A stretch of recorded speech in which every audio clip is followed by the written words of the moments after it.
Hi kids, our take and make craft for Father's Day is going to be a glass that you can personalize for the father figure in your life, whether it be your dad or grandpa, uncle, neighbor, whoever you'd like.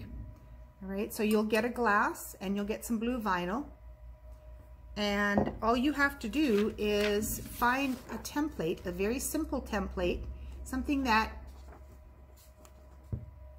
the father figure in your life would like. Maybe he likes to fish or barbecue, or maybe he likes football or ball, or he likes to golf, and then letters that are bigger that you can cut out easily.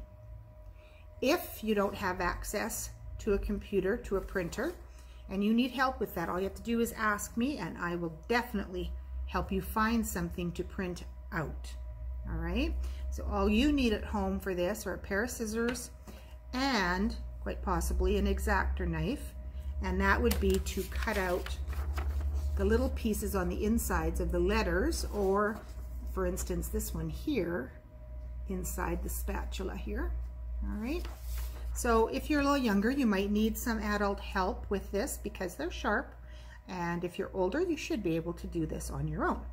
So we have limited supplies. Make sure you email or call to reserve a kit, and come on down and get it and make it for that father figure in your life. Bye now.